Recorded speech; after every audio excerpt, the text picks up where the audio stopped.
The gavel hit the polished mahogany with a cold, hollow thud that echoed in my chest. A sale. My land. The same land my family had worked, bled on, and protected for 5 generations. How could they? My hands, calloused and thick from a lifetime of tending the soil, clenched into fists as I stared at the official document, my vision blurring with a haze of disbelief. Brenda, the self-appointed queen of the Lakefront HOA, smiled a triumphant, plastic smile across the conference table, her perfectly manicured nails drumming a jaunty rhythm on the leather folio. It's for the greater good, Mr. Carter, she cooed, her voice saccharine. We're expanding the community, modernizing the area. It's what everyone wants. Everyone. My heart hammered against my ribs. A wild, panicked drumbeat. Did everyone want to erase history? To bulldoze my ancestral home and replace it with more luxury condos? I swear. I could hear the ghosts of my grandparents sighing in the old pine trees outside.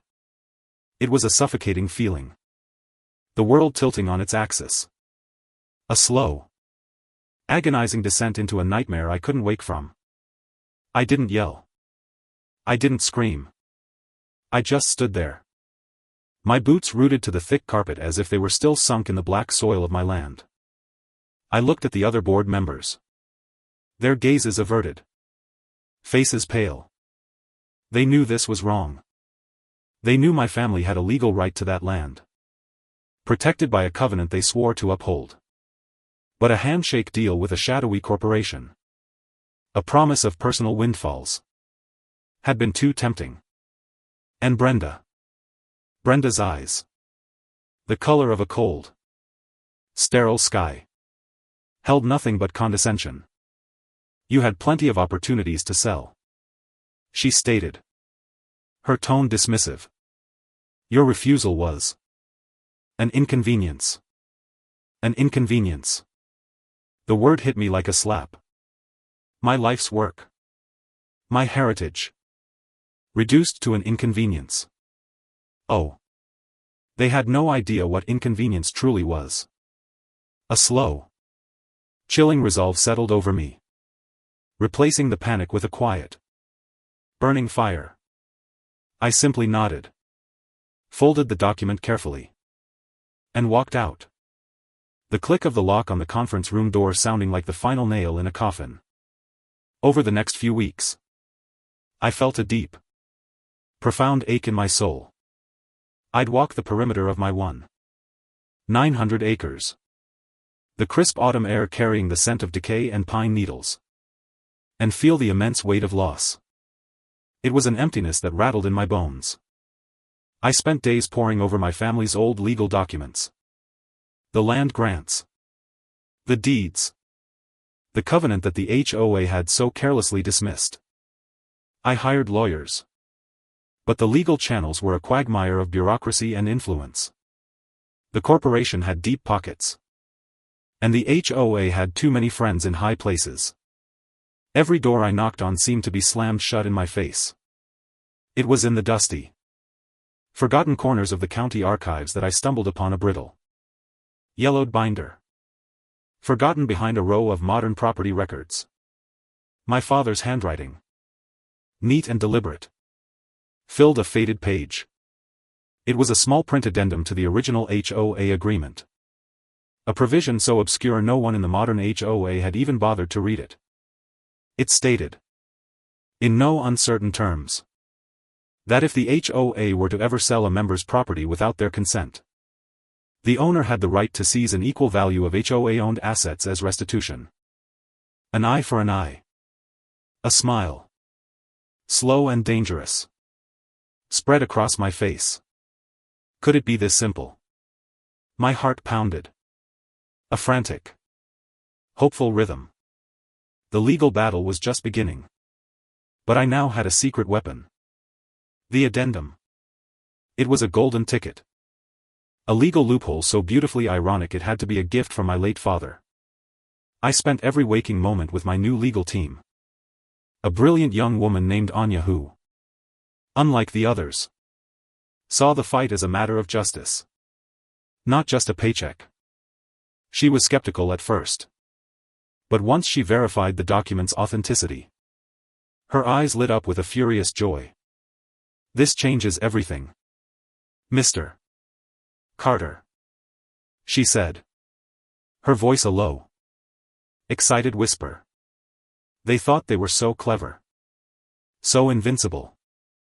But they missed the one thing that mattered most, your father's foresight. We meticulously calculated the value of my 1,900 acres based on the most recent market appraisals, the figures soaring into the multi-millions. Then, we quietly, methodically, went after their assets. Their assets. The jewel of their community. Their pride and joy, the half-dozen $10 million luxury lakefront mansions built on what used to be common HOA land. They were technically the HOA's property. And therefore, under the terms of the old agreement, fair game. The plan was audacious. It was poetic. And it was completely legal. The final confrontation took place at the very same conference table where Brenda had signed away my legacy. The room was tense. The air thick with unspoken fury. Brenda, looking even more immaculate than usual, stood opposite me, flanked by the rest of the board. She was still smiling that same condescending smile. I don't know why you've insisted on this meeting, Mr. Carter, she began, her tone dripping with mock sympathy. There's nothing left to discuss. The land is sold. Please. Just move on with your life. I could feel the heat radiating from her. A mix of entitlement and pure arrogance. I slid the new documents across the table, my hand trembling ever so slightly with the gravity of the moment. On the contrary, Mrs. Peterson, I said, my voice low and steady. There's a great deal to discuss. As her eyes scanned the pages, a sickening change came over her face.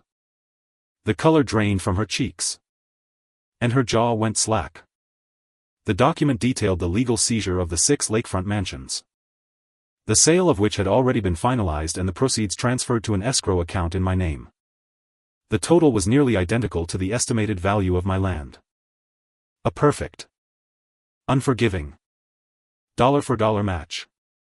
No, she whispered, her voice a reedy, choked gasp. This is a joke. But the terror in her eyes told me she knew it was no joke. I saw the moment her polished facade cracked, the beautiful mask of her self-importance shattering into a million pieces. The other board members began to murmur, their faces a mix of shock and betrayal. They hadn't been privy to the addendum, and the look they shot at Brenda was pure venom.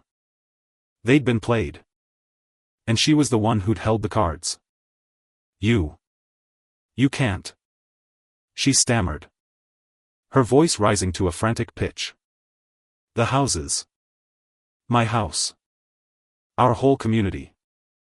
What will we do? I let out a long, slow sigh. The sound filled with a weary, painful satisfaction. You asked me to move on with my life, Brenda, I said, my voice softening just a fraction. And I am. Unfortunately, your life seems to have become an inconvenience. The fallout was a beautiful, chaotic spectacle. News vans descended on the tranquil lakefront, their cameras flashing, their microphones pointed at the bewildered residents.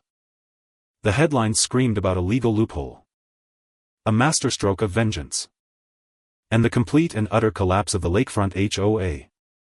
Brenda's beautiful mansion was the first to be sold, its sprawling front lawn now a public spectacle. Tourists taking pictures of the Karen who lost it all. Her perfectly curated life was exposed as a hollow sham built on greed. The other board members were scrambling, trying to find a way out. But there was none. Their houses were gone. The community's assets liquidated. Their arrogance. Their dismissal. Their greed had finally caught up to them. They had gambled my legacy and lost everything. I watched from afar. A heavy feeling in my heart. Was this what justice felt like? It was less of a triumph and more of a quiet, somber resolution. The land was still gone. That pain would never truly fade. But at least they knew what it was like to feel that loss. That sense of a lifetime's work ripped away in an instant. I used the proceeds not just to rebuild, but to create something new. I didn't want to get swallowed up by the past. I bought a sprawling, beautiful piece of land, far from any HOA or pretentious lakefront community. I built a modest house, a garden, and a community center for local farmers. A place where people could share knowledge and support one another. Free from the suffocating politics of a homeowners association. The money helped a lot of people. And in the end, it was a good thing. I never saw Brenda again. But I heard she ended up in a small, cramped apartment. Far from the polished perfection she had so desperately sought to maintain. It was a powerful, if painful, lesson in consequences. A lesson about the true value of land, of heritage, and of what happens when you treat another human being's legacy like an inconvenience. The story is a harsh one. But it makes me wonder, was the revenge justified? Was it right for me to use the law in such a way? To visit such a heavy price on them? Or was I just as bad as they were? Just on the other side of the legal fence? I'd love to know what you think.